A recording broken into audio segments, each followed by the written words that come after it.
Olá, amigos da Novo Tempo, sejam bem-vindos mais uma vez ao programa Bíblia Fácil, o seu programa semanal de estudo da Bíblia.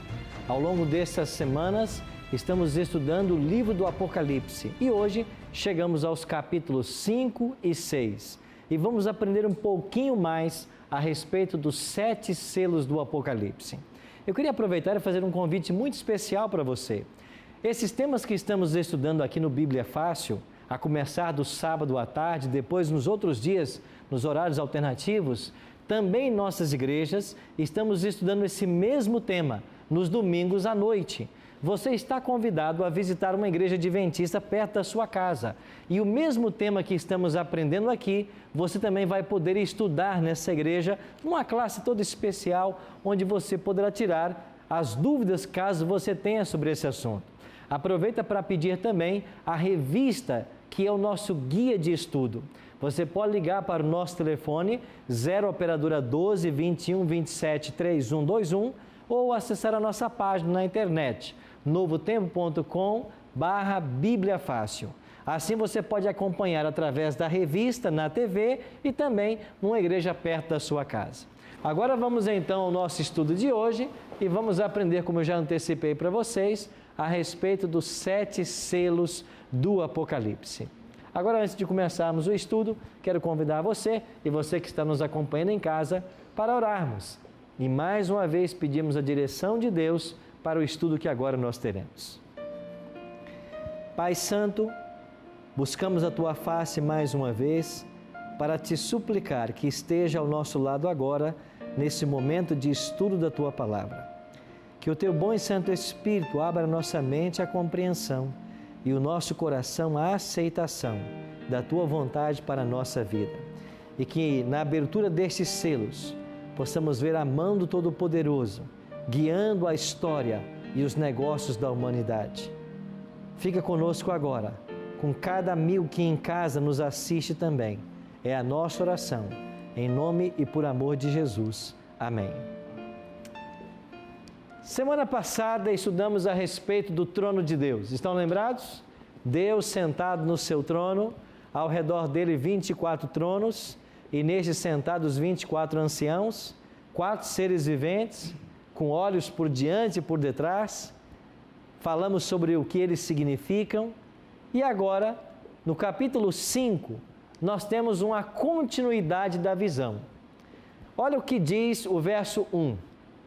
Depois vi na mão direita daquele que está sentado no trono um livro escrito por dentro e por fora e de todo selado com quantos selos? 7 selos. Quando olhamos para esse texto, a imagem de selo que vem na nossa mente não é esta aqui? Vocês já selaram cartas, não? Hoje poucas pessoas enviam cartas, muitos usam correio eletrônico, né? Mas a gente usava no passado muito enviar cartas e selávamos as cartas para que elas chegassem ao seu destino. Ainda hoje muitos usam, mas esse é o conceito de selo que vem à nossa mente quando falamos em um livro selado.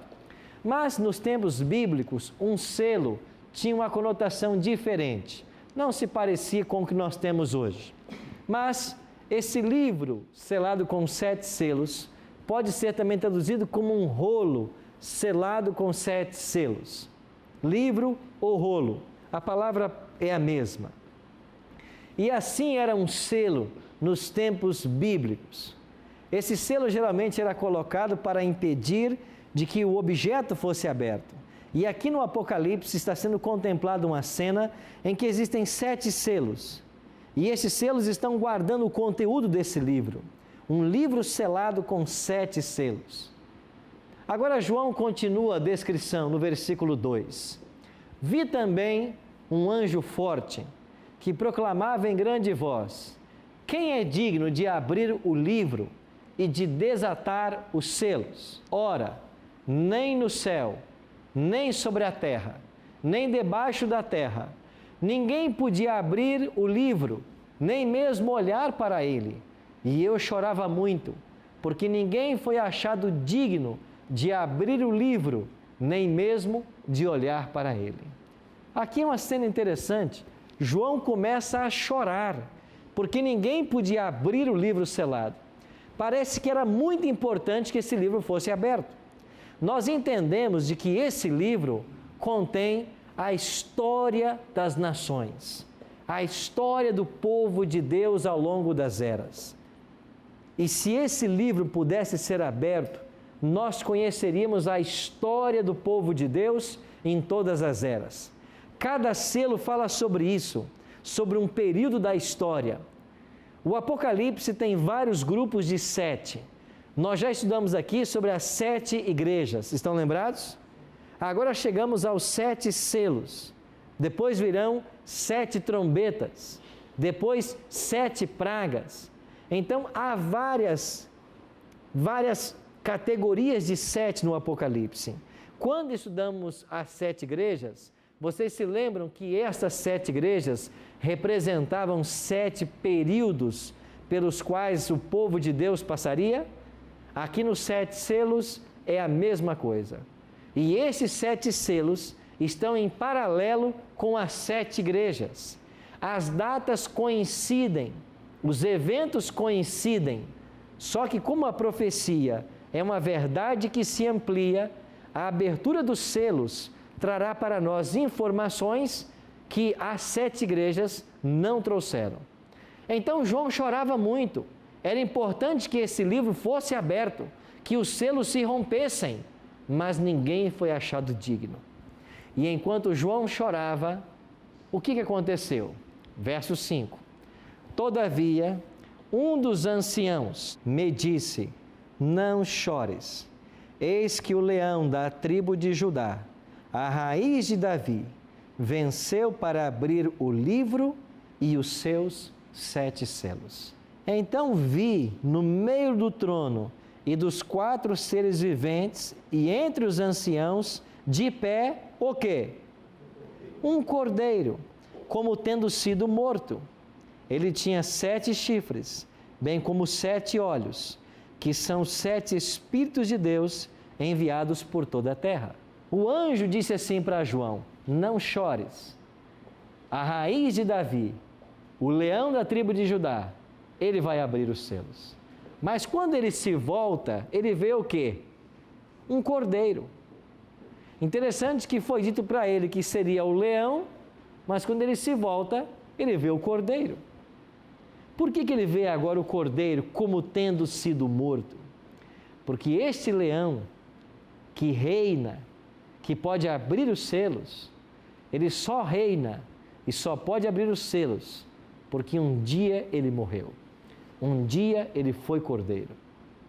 Então o Apocalipse, pelo menos 29 vezes, vai chamar Cristo de cordeiro.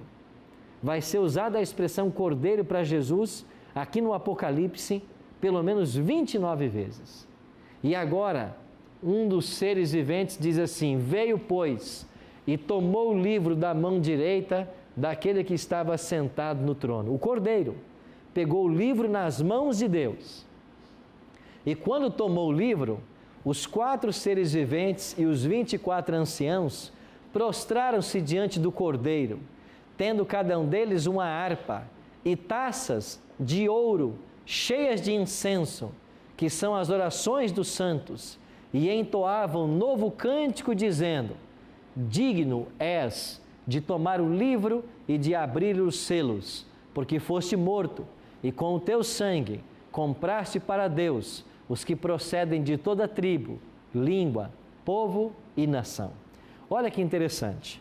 No capítulo 4, os seres celestiais disseram que Deus era digno de adoração. Por que motivo? Porque era o Criador. Agora no capítulo 5, os seres estão dizendo que Deus é digno de adoração. Por quê? Não apenas porque Ele é o Criador agora, mas porque Ele é o Redentor. Porque você foste morto e com o teu sangue compraste para Deus os que procedem da terra. Aqui no capítulo 5, Cristo é adorado porque Ele é o Redentor. Então há 2 motivos especiais pelos quais nós adoramos a Deus: porque Ele nos criou e porque Ele nos redimiu. Nós pertencemos a Deus por criação e por redenção. E Ele pode agora abrir os selos.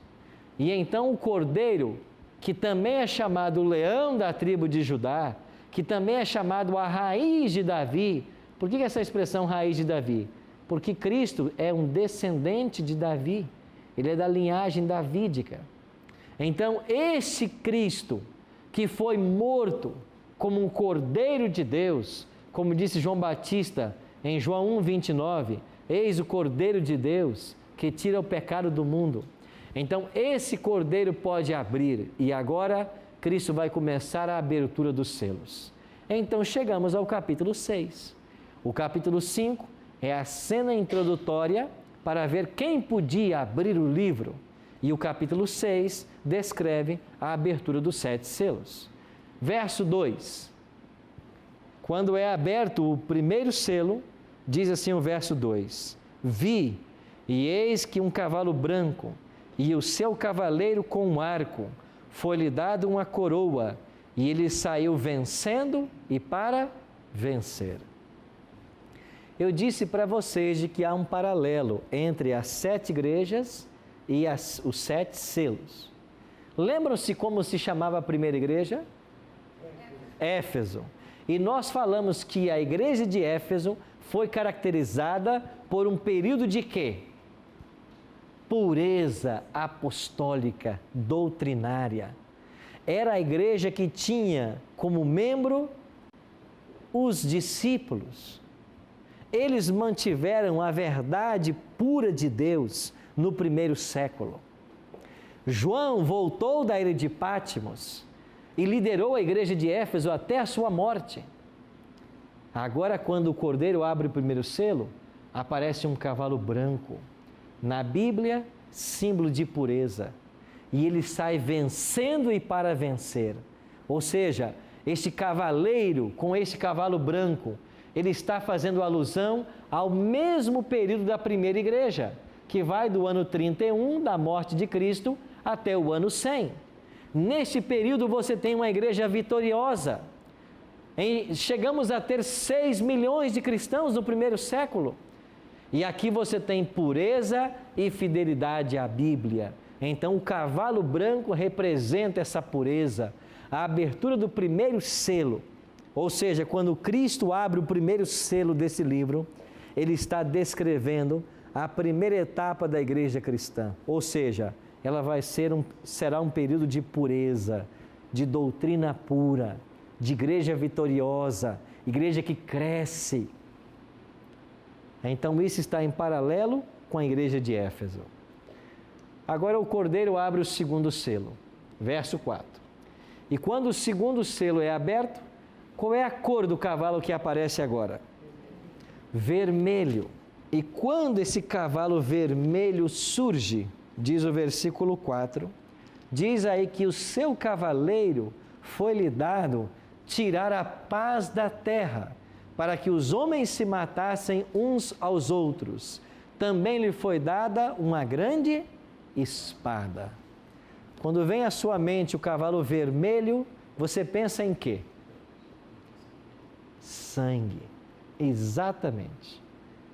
Este segundo cavalo vermelho e essa espada na mão do cavaleiro fala de um tempo de ferozes perseguições. Não é isso que começou a acontecer a partir do segundo selo? Quando chegamos a partir do ano 100 até o ano 313, nós temos aqui a perseguição dos Césares. Lembram vocês que nós tivemos também na igreja de Esmirna um período de 10 anos de perseguição? Aqui está esses 10 anos, ou estão esses 10 anos. O cavalo vermelho fala das perseguições dos Césares, do sangue que foi derramado nesses 10 anos. Agora a discórdia, a discussão e a controvérsia fazem parte do cenário da igreja. Então o segundo selo é uma alusão à história da igreja cristã, do ano 100, ano aproximado em que morre João, até o ano 313, quando Constantino assina o Edito de Tolerância de Milão e dá fim à perseguição aos cristãos, pelo menos temporariamente. Por isso, um cavalo vermelho. O cordeiro então abre o terceiro selo. E quando o terceiro selo é aberto, qual é a cor do cavalo agora? Preto. Diz assim o verso: venha então, vi e eis um cavalo preto, e o seu cavaleiro com uma balança na mão. E ouvi uma, como que voz no meio dos 4 seres viventes, dizendo: uma medida de trigo por 1 denário, 3 medidas de cevada por 1 denário, e não danifiqueis o azeite e o vinho. O que significa a abertura desse terceiro selo? Se o cavalo branco representava a pureza, o que você acha que representa o cavalo preto? O oposto da pureza. O cavalo preto vai representar a corrupção da fé. E sabe o que acontece nesse período de 313 até o ano 538? Acontece a queda do Império Romano. E os historiadores dizem que quando sai de cena a figura do imperador, a figura política que sobra é a figura dos bispos. E nós já dissemos para vocês que foi no ano 538 que o bispo de Roma começou a dominar. E quando isso aconteceu, nós tivemos uma época de fome e miséria espiritual. Por quê? Porque a Bíblia foi tirada do povo. E no lugar da verdade apostólica, começaram a se infiltrar dentro da igreja dogmas, tradições e costumes. Querem ver um exemplo? No ano 321, nós temos o primeiro decreto para que os cristãos adorem no domingo. Sabe quem promulgou esse decreto? O próprio imperador Constantino, que havia se convertido, entre aspas, ao cristianismo e depois sido batizado pelo Papa Silvestre. Agora, no ano 321, ele vai baixar um decreto dizendo que o dia que devemos adorar a Deus, que deve ser santificado, é o domingo. 321, para ser exato, no dia 7 de março. No ano 364, no concílio de Laodiceia, a igreja pega agora esse domingo, que era uma lei civil, e incorpora a uma lei eclesiástica. Agora a igreja começa a orientar que o domingo deve ser observado. Em 370 surge o culto aos santos. E já foi perguntado aqui a respeito de seres humanos que morreram, se eles podem interceder por nós. Veja que desde o ano 370, muitos pretendem cultuar as pessoas que já morreram. Mas isto a Bíblia não aconselha. A Bíblia não apresenta isso como correto. Somente Deus deve ser adorado. Em 400 começaram as orações pelos mortos. Ora, você não deve orar por quem já morreu. Quem morreu já teve o seu destino traçado. Ou ele está salvo, ou ele está perdido. Quem morre não pode mudar de lado agora. Então nós temos que orar, e muito, pelas pessoas em vida, porque depois que morre, não tem mais o que fazer. No ano 530, foi inventado o dogma do purgatório, um local de tormento eterno. Para que se inventou isso?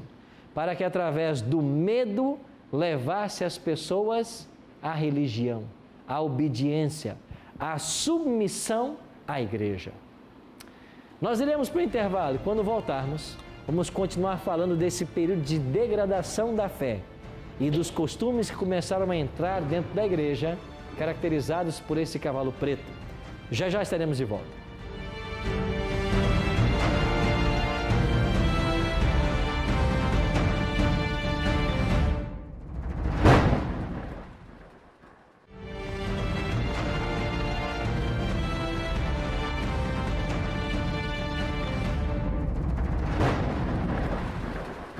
Estamos de volta com o programa Bíblia Fácil, hoje tudo a respeito dos 7 selos do Apocalipse.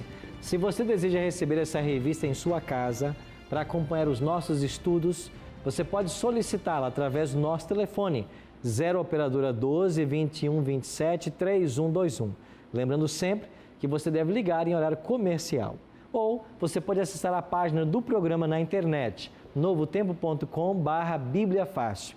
Lá você vai ver a revista, você clica nela, vai abrir um formulário, preenche esse formulário, envia para nós e num prazo de 15 a 20 dias a revista vai estar chegando em sua casa. Lembrando sempre que esse é um presente da Novo Tempo, graças ao apoio dos Anjos da Esperança, que tem abraçado esse projeto maravilhoso. Eu queria aproveitar e dizer para você que nós estamos tendo esse mesmo tema da revista Apocalipse numa igreja adventista perto de você.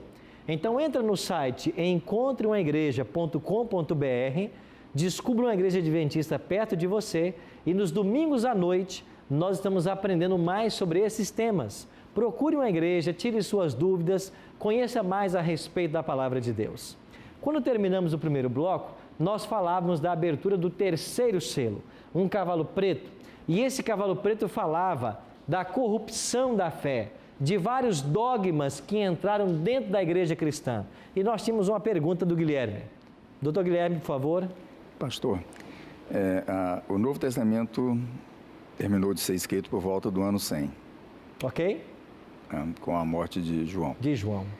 E quando que esses escritos chegaram às mãos do povo? Os escritos do Novo Testamento. Do Novo Testamento. Ok? O primeiro livro do Novo Testamento a ser escrito possivelmente foi 1 Tessalonicenses, que Paulo escreveu.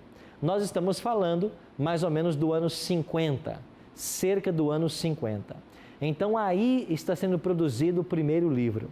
Agora, esses livros que foram escritos, e Paulo foi quem mais escreveu, eles circulavam nas igrejas. Tanto é que Pedro vai dizer em sua carta que Paulo escreveu coisas difíceis de compreender. Ou seja, o próprio Pedro, que morreu no ano 67, já lia os escritos de Paulo. Então eles eram lidos pelas igrejas, já mesmo com os apóstolos vivos.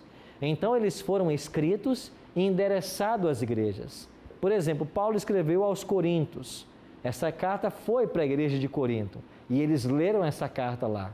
Ele escreveu uma carta para Timóteo, um pastor.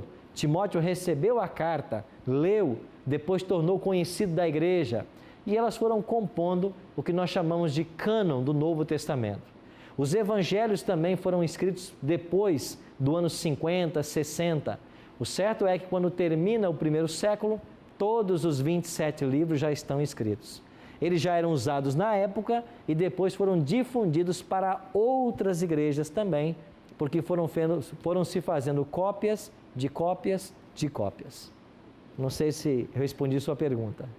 Então a igreja teve acesso de imediato e depois ficou estendido para as igrejas de outros períodos. Nós tínhamos também uma pergunta aqui. Eu gostaria de saber por que desse decreto de adoração no domingo, qual a razão dessa mudança, né? E também por que o nome de domingo? Por que o nome domingo? Muito boa a sua pergunta, Santero. Esse decreto de Constantino foi, na realidade, uma jogada política, porque ele viu o cristianismo crescendo e ele era líder do império, ele já tinha o apoio dos cidadãos, mas ele queria ter apoio também dos cristãos. Ele queria ter o apoio de todas as classes. Então ele pensou assim: se eu tornar o domingo um dia santo, primeiro, os cristãos terão um dia para adorar o seu Deus.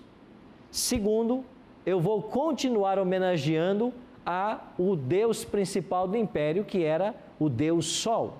Tanto é que o imperador de Roma era um adorador do Sol.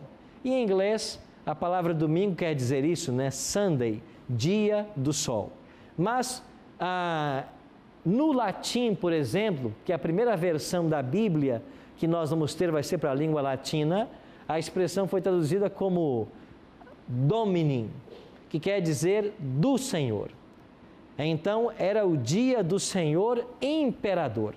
Domini, nesse contexto, é a oração do Senhor imperador, ou dia do Senhor imperador. Domini em latim quer dizer isso, do Senhor. Então, a oração dominical, por exemplo, que é a oração do Pai Nosso, em Mateus 6, 9, é chamada também de oração dominical, quer dizer a oração do Senhor. Só que ali é o Senhor Jesus Cristo quem ensinou a oração. Então, a expressão nasceu daí. Em Apocalipse, você vai ter esta ocorrência dessas mudanças, justamente como um cumprimento também da profecia de Daniel 7:25. Daniel disse que os homens cuidariam em mudar os tempos e a lei. E a lei de Deus começou a ser atacada já aqui, quando trocaram o sábado pelo domingo. O terceiro selo foi aberto. Esse terceiro selo está em paralelo com a igreja de Pérgamo, que é a terceira igreja. Agora vamos para o quarto selo. Quando o Cordeiro abre o quarto selo, o que é que acontece? Verso 8. Olhei e eis um cavalo, de que cor agora? Amarelo, verso 8. E o seu cavaleiro, sendo esse chamado o quê? Morte. E o inferno estava seguindo. Foi-lhe dada autoridade sobre a quarta parte da terra, para matar a espada pela fome, com a mortandade e por meio das feras da terra. Agora surge um cavalo amarelo. Algumas versões traduzem pálido, desfigurado. Esta é a condição da igreja que vai coincidir com a igreja de Tiatira. Nesse período, nós temos uma degradação total da fé e começam as perseguições mais acérrimas aos que seguem a Bíblia. Estão lembrados que no ano 538 começa a supremacia papal? Segundo a profecia do Apocalipse, que vamos estudar no capítulo 13, este poder dominaria o mundo por 1260 anos, a partir de 538. Então, nesse momento, nós temos uma completa degradação da fé. Por isso, um cavalo amarelo, pálido. Esse cavalo amarelo fala agora de um momento totalmente degradante da fé.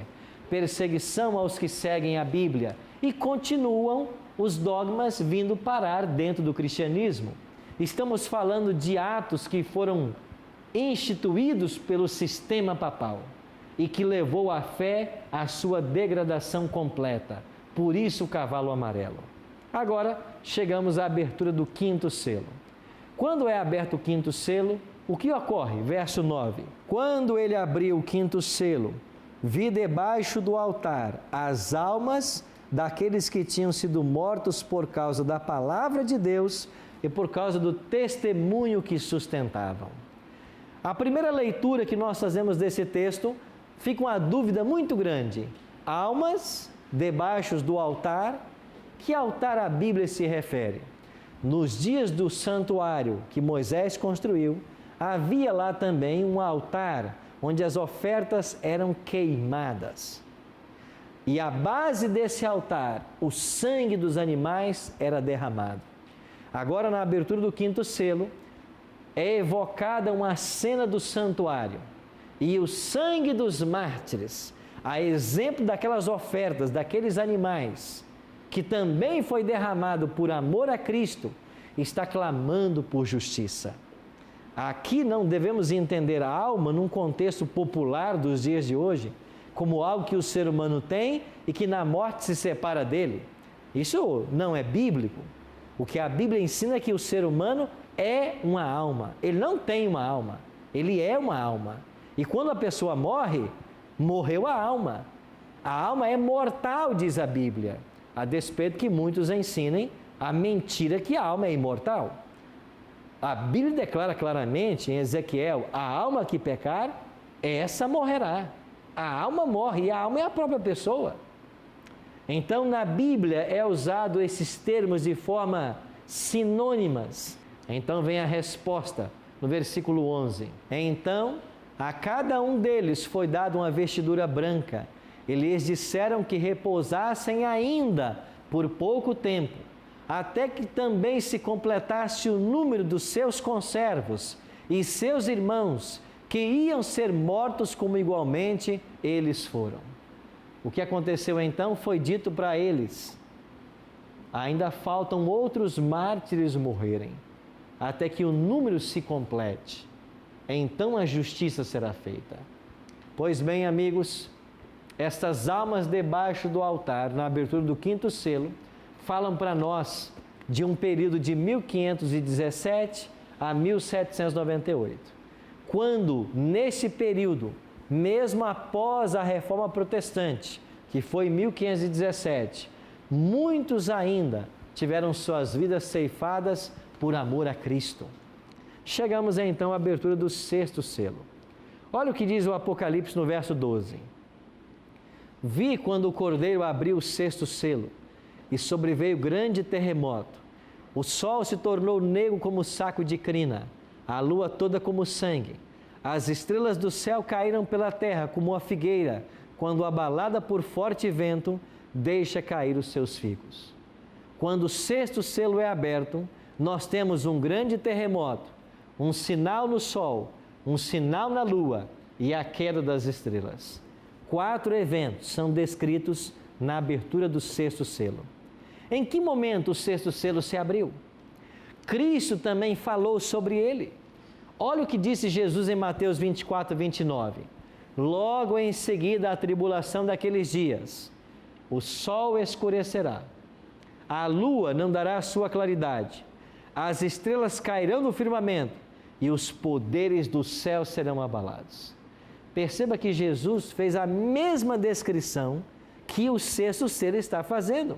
Ou seja, terremoto, sinais no sol, na lua e nas estrelas. Quando esses eventos tiveram lugar na história? Se você pegar uma enciclopédia como a Mirador, por exemplo, você vai ter lá o dia escuro. E o dia escuro da enciclopédia é o dia 19 de maio de 1780. O que aconteceu nesse dia? Houve um eclipse e naquela noite a lua apareceu no céu vermelha como sangue. Então, em 1780, nós temos 2 eventos. Só que em 1755, ocorreu o grande terremoto de Lisboa. E esse terremoto é o primeiro que nós vamos ter numa escala nunca antes vista, 1755. E em 1833, você tem a chuva de estrelas na Nova Inglaterra, nos Estados Unidos. Então, os 4 eventos aconteceram em 1755, 1780 e 1833. Ou seja, abriu-se o 6º selo. Então, veja, João está falando de 4 eventos. Quando eu vou para Mateus, o Cristo falou dos mesmos eventos. Quando eu vou para a história universal, eles descrevem os eventos. Pronto. A profecia, ela só pode ser explicada claramente quando ela tem o seu cumprimento cabal. Agora nós podemos olhar de uma forma retrospectiva e entender que de fato era isso que Cristo se referia. Era isso que mostrava a abertura do 6º selo. Então nós não podemos basear nossa informação fora da Bíblia. Tem que ser na palavra. Agora veja o momento que estamos vivendo. O 6º selo foi aberto. E nós falamos para vocês aqui em 1755, 1780, 1833. Quantos selos estão para ser abertos no Apocalipse?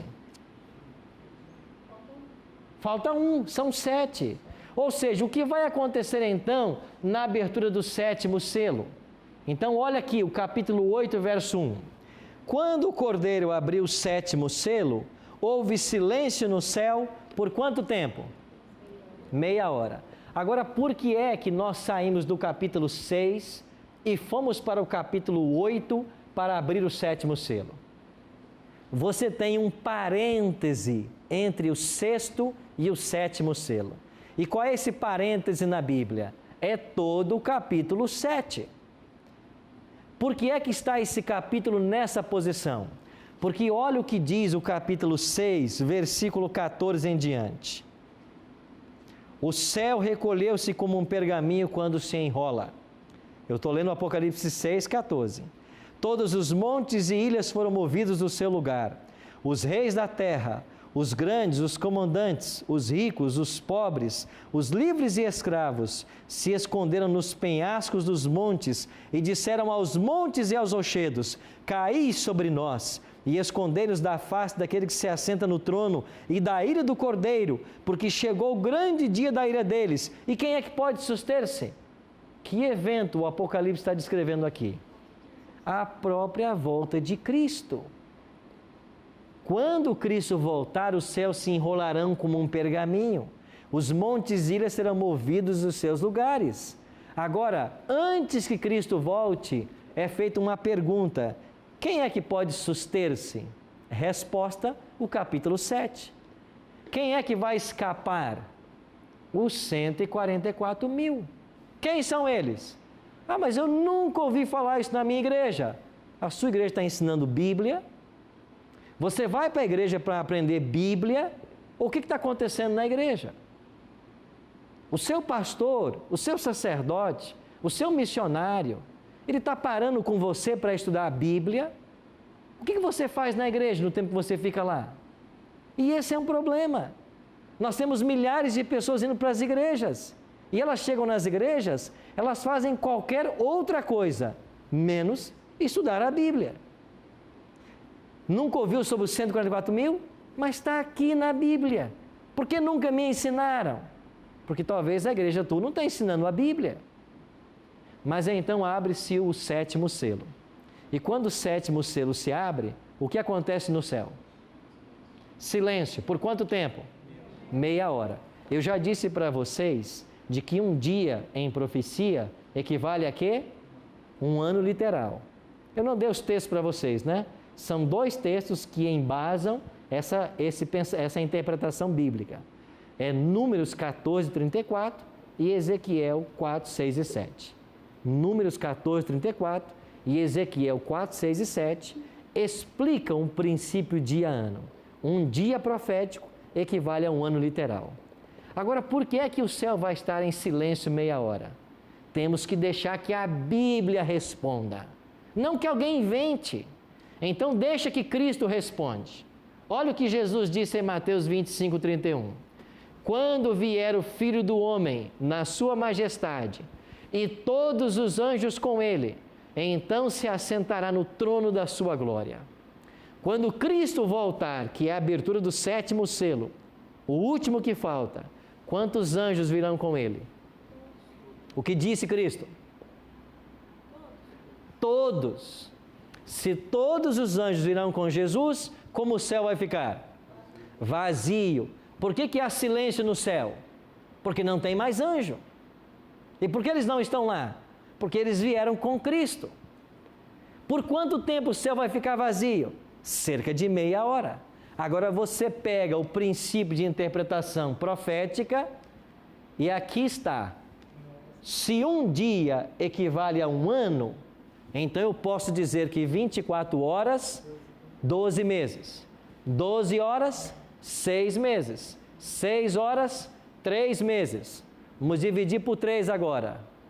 2 horas, 1 mês. 1 hora, 2 semanas. 30 minutos, 1 semana. Só que ali diz assim, cerca de meia hora. Não é assim que está na sua Bíblia? Não é meia hora exata, cerca de meia hora. Ou seja, 1 semana ou cerca de 1 semana será o tempo que Cristo vai gastar para vir do 3º céu, aonde Ele está hoje, no santuário, a esta terra, buscar os salvos e voltar para os céus. 1 semana. Mas pastor, eu nunca ouvi isso. Eu pergunto mais uma vez, a gente se reúne na igreja para fazer o quê? Para estudar a Bíblia, para ver o que Jesus está ensinando. A gente tem medo da Bíblia.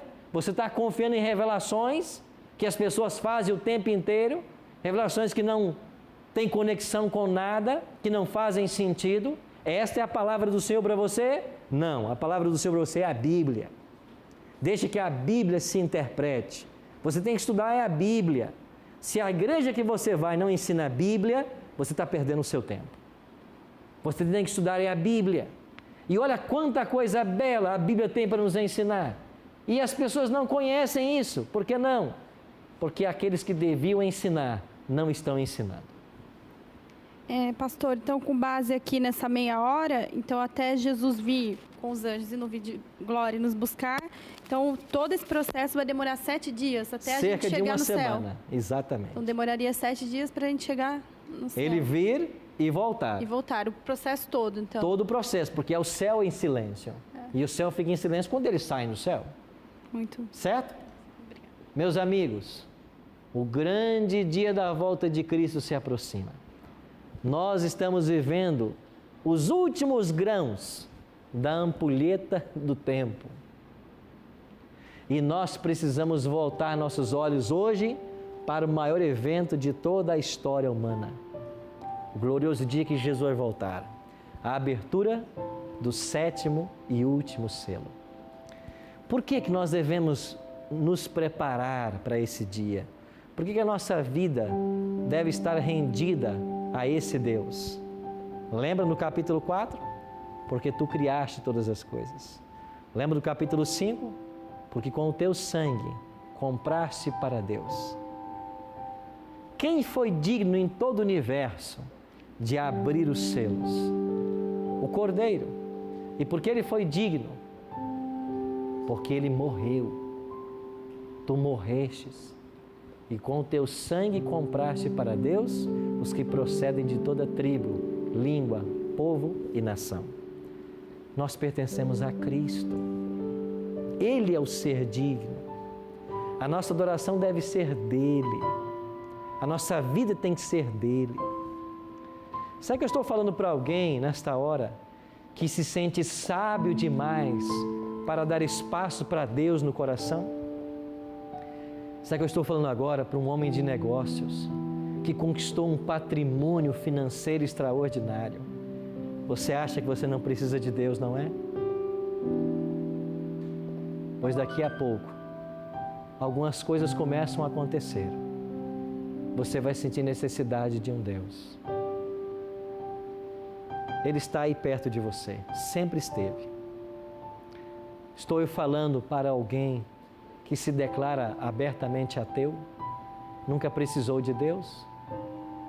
Você tem que render a sua vida a este Salvador, porque só Ele é digno. E sabe por que Ele é digno? Porque Ele foi morto. A sua adoração deve ser para Ele. Eu vou convidar o Tarsis. Tarsis virá cantar aqui agora, digno é o Cordeiro que foi morto. E Cristo é digno da nossa adoração, da nossa entrega, da nossa vida, porque Ele morreu. Ninguém mais morreu por você, só Ele é digno. Por isso que abaixo do céu não existe outro nome dado entre os homens, pelo qual importa que nós sejamos salvos. A pergunta que eu faço para você, que me assiste agora, e para vocês aqui, você vai se render a este Deus? Você vai louvá-lo por sua morte?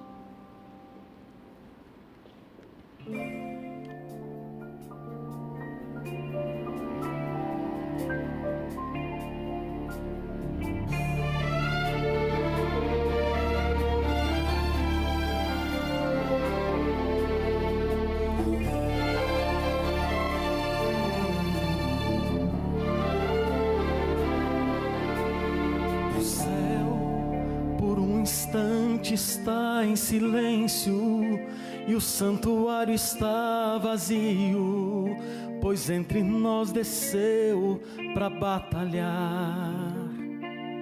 A cruz tornou-se o palco do conflito e o mal com suas artimanhas a nossa alma quer aprisionar.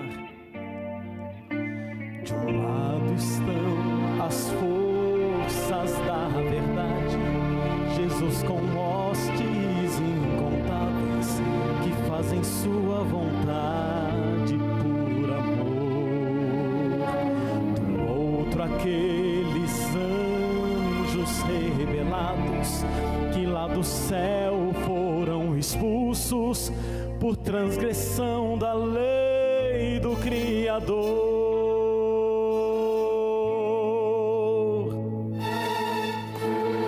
Digno é o Cordeiro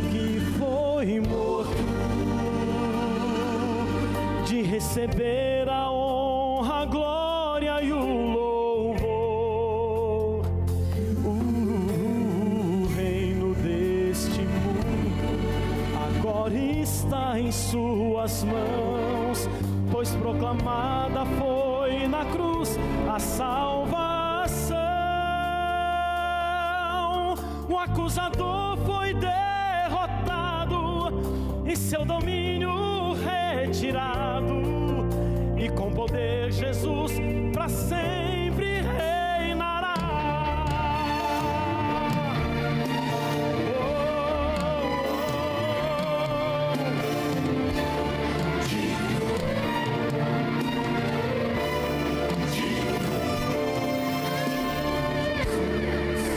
O Verbo transformado em carne deixou sua glória e majestade para se oferecer em meu lugar. Na cruz, uma coroa de espinhos e os cravos que lhe perfuraram, tudo enfrentou aqui para me salvar. Mas pelo seu amor que é tão profundo, a mais intensa dor do mundo, Ele aceitou sentir no coração. As marcas as foites do pecado são testemunhas da vitória que conquistou o aflito em oração.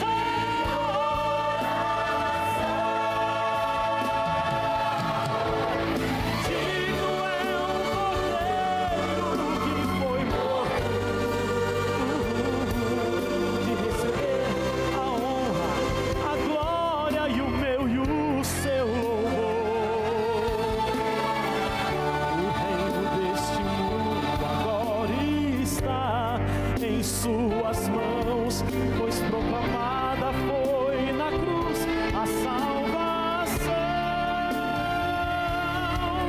O acusador foi derrotado e seu domínio retirado, e com poder Jesus para sempre reinará.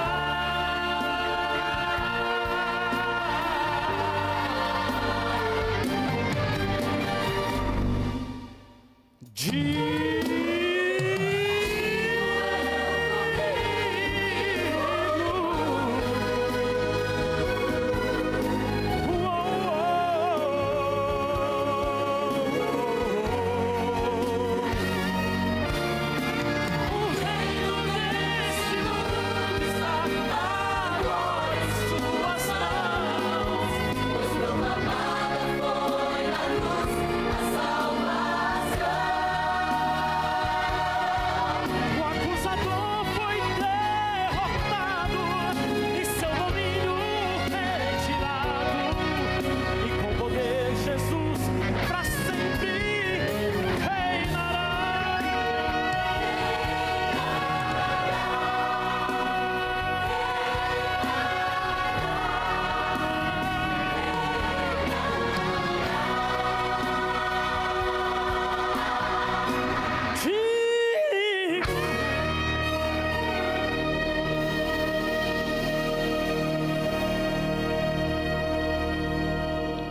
Louvado seja Deus. Digno é o Cordeiro, só Ele, de receber o nosso louvor e a nossa adoração. No programa de hoje discutimos algumas ideias. E você percebe que muitas pessoas nesse mundo não estão adorando o Criador, o Cordeiro que foi morto. Estão adorando seus líderes espirituais, seus pastores, seus bispos, seus missionários, seus padres. Há pessoas que idolatram os líderes das suas igrejas, mas quando a palavra de Deus é pregada, muitos, por amor a essa liderança, não voltam-se para praticar o que é correto. Muitos estão sinceramente tentando obedecer, mas essa serviciência aos líderes religiosos as impedem de dar mais um passo em direção a Cristo. Talvez por amor, por respeito, por tradição, eu não sei. Eu devo amar a todas as pessoas, respeitar a todas as pessoas, mas eu não posso colocar em xeque a minha salvação, porque um líder está me ensinando aquilo que não está na Bíblia. E aqui vocês vão descobrir o que está na Bíblia. E ao descobrir a verdade desse livro, a pergunta que eu faço para você é: você está disposto a abandonar qualquer laço que você tenha com liderança espiritual em prol da palavra? Estou eu pregando para alguém que se sente um verdadeiro escravo do seu líder espiritual? Parece que tem algumas verdades desse livro e às vezes o Espírito te impressiona o coração e você quer começar a seguir, mas não, o temor da liderança da igreja que não ensina, o que dirão, o que falarão. Amigo, você tem que se render ao Cordeiro, é a Cristo que morreu por você. Essa verdade dele tem que falar fundo no seu coração e você tem que amar essa verdade com toda a força da sua alma, que se preciso for, você dê até a sua vida por essa verdade. E talvez eu e você vamos ser chamados a de fato abandonar muitas igrejas, movimentos religiosos, e talvez alguns de nós terão que abrir mão até de familiares, por amor à verdade. Mas nenhum ser humano merece a sua adoração. Só o Cordeiro merece, porque Ele foi morto e com o sangue dele, Ele te comprou. Te comprou para te tirar das trevas, da ignorância religiosa, da ignorância bíblica. Chega de ouvir esses líderes dizendo que ninguém entende o Apocalipse. Chega de ficar refém a homens que não conhecem a palavra e não querem ensiná-la. Cristo te convida a dar um passo nesta hora, um passo em direção à verdade, a Ele. Nós chegamos num momento muito especial do programa. Daqui para frente nós vamos entrar em temas muito polêmicos e o nosso coração tem que estar aberto, não à tradição, não ao dogma, não àquilo que me ensinaram desde criança. Tem que estar aberto à palavra, para que Jesus fale claramente para mim. E depois que eu ouvir a voz dele, depois que você ouvir, você faz a sua escolha. Porque finalmente, ninguém aqui vai ser forçado, Guilherme, a ir para o céu. Nós temos que querer. Quem vai, Patrícia, forçado para o céu? Ninguém vai. Se você não quiser, Sandra, você vai ficar. Tem que querer, não é, Maria? Tem que querer. Agora não tem dois caminhos para o céu, só há um caminho. E ele declarou assim: eu sou o caminho. E o caminho passa pelo livro dele. Por isso é um desafio nós estarmos aqui e estudarmos esse livro. Mas vocês não estão aqui por acaso. E muito menos você está agora sintonizado por acaso. Sabe por quê? Que Deus tem um plano na sua vida. Eu quero orar por você agora, para que esse plano que Ele começou, Ele termine antes que seja tarde demais. Feche seus olhos, ore comigo.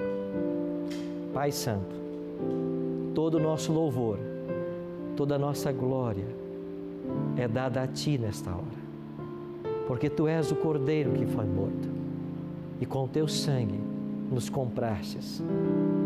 Com o Teu sangue, nos devolvestes o privilégio, o direito da vida eterna. Nós queremos abrir o Apocalipse todas as semanas. Nós queremos que Jesus fale ao nosso coração. Nós queremos ouvir a Tua voz. Não queremos que as vozes desse mundo atrapalhem ouvir a Tua voz. O Teu Espírito precisa nos falar. Nós estamos cansados de buscar em tantas fontes. Nós estamos cansados de tatear em busca da verdade. Nós precisamos da verdade. O Teu Espírito tem que nos conduzir. E nós queremos nos colocar nas Tuas mãos para isso. Obrigado por atender a nossa oração. Por Jesus, agradecemos. Amém.